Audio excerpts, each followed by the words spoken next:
One thing that is not very common anymore, but once we get some clarity with the estate tax law might be, is taxable gifting, where you actually gift today and incur a tax. Why would anyone want to gift today and incur a tax? You give $1 million today to a child and they invest it in the stock market. Long term, I think most people are saying the market's going up. And you give $1 million to plow into the market now, most likely that's going to be more than $1 million 5 years from now. We can get the appreciation out. But there's another point to that which most people don't even see. Let's assume we know what the taxes are. Let's assume we have clarity. And for ease of math, let's assume there's a 50% flat tax on estate tax and on gift tax. Okay? There's a 50% flat tax and you don't get any of these lifetime exclusion amounts. So what is if I want my child to get $1 million and I want to leave them $1 million, how much do I have to leave them with a 50% flat tax? $2 million.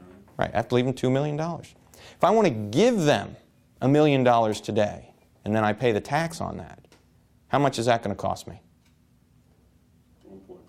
1.5 million. So it's a difference between tax inclusive and tax exclusive. So gifting today can actually have a tax savings. Now, people stopped doing taxable gifts when there was the repeal of the estate tax. But if they get rid of the repeal and they set it at $3.5 million, I think you're going to find a lot of your wealthier clients taking a fresh look at taxable gifting. And that's something that's really coming down the pike. When you give something to a charity, that's a deduction. So if I left all of my assets to charity, I'm not going to have any estate tax at all. So most people aren't doing that, but you can start bringing in charitable components and you can mix them.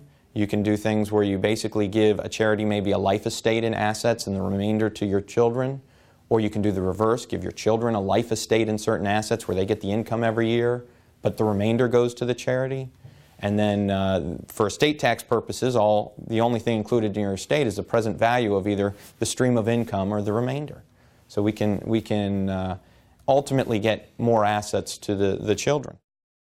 Something that is talked about a lot, used to be done a lot more, is starting to come back a little more now that people are understanding the rules a little more, are family limited partnerships or family limited liability companies. The concept there is you're trying to put assets into an entity that you can then discount and take maybe a 30% discount on. They're really not for everybody. You need to have the right sort of asset mix to do that. You should have a real business purpose. You shouldn't take liquid assets like securities and just put them in. The IRS is going to attack that. They're going to say that you don't have the real purpose behind these things. So it's not something I would do lightly. They're expensive to set up, but for the right client, they can be a very good asset. Or a very good technique to use. The next two I definitely want to touch on because they are fairly common, and one of them is a great tool to use right now, and one of them is a horrible tool to use right now. There's qualified personal residence trusts, known as QPERTs. Anyone ever heard of those before? Okay. The concept of a QPERT is that we take your house. I have a house, I want to give the house to my child. I can take my house, I can put it in this trust for, let's say, 20 years. 20 years from now, the remainder interest goes to my children. Well, the value of the house today is $2 million. The value of the house 20 years from now, what is $2 million? If someone's going to give you $2 million today, or $2 million 20 years from now, which would you rather have? You'd rather have it today, because you can invest it and it'll grow. So we take the present value. What is the present value of $2 million 20 years from now? It's significantly less than $2 million today. Now that value is going to be based on what? Does anyone know how to do present value calculations? Didn't know you're getting into that, did you? Interest. It's based on the interest rates. Okay? The higher the interest rate, the lower that remainder is, because the higher the interest rate, the more that money could have grown. Or basically it takes less money to grow up to that $2 million money. Amount. So that's the ultimate gift, though. I set up a QPERT. I give my kids, let's say, $500,000 today. But it's a $2 million house. So I only use up $500,000 of my lifetime amount. That's the concept of a QPERT. The other concept, and it's kind of the reverse of this, is a grantor retained annuity trust. Anyone? These are very, very common right now. Anyone ever heard of a grantor? GRAT? How's a GRAT work?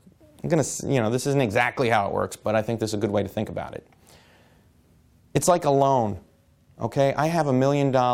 I loan it to this trust. This trust has to pay me back that $1 million over, say, 3 years.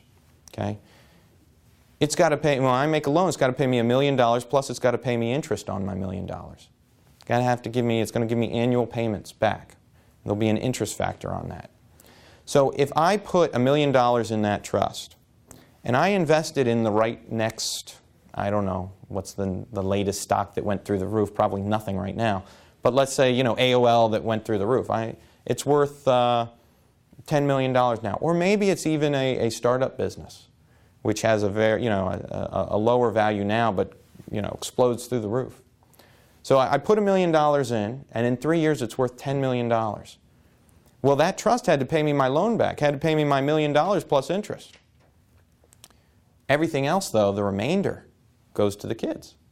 And you didn't use up your $13,000 amount.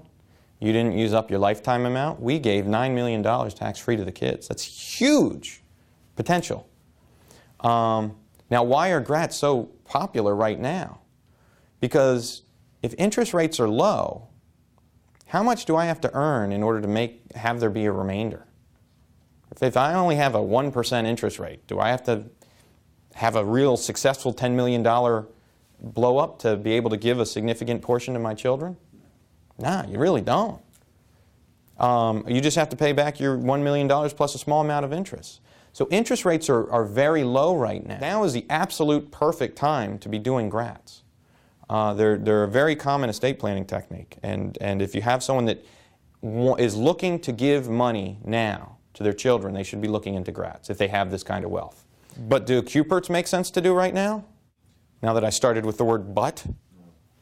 It's a leading question, counselor. If interest rates are 1% right now, well, how much is the remainder interest 20 years from now on a $2 million house? Was it $1.8 million? It's going to be, you're not getting any leverage out of that. I'd much rather wait until interest rates go up and do a 10-year QPERT. There's a lot of clients of mine that would like to do QPERTs, but they're all on hold because of interest rates. But the GRATs, we're rolling out the GRATs. So if you've got clients that have, a lot of liquid securities and they're looking to give assets to their children, more than the easy $13,000, if we're looking to go even more than that, GRATs are a great way to go.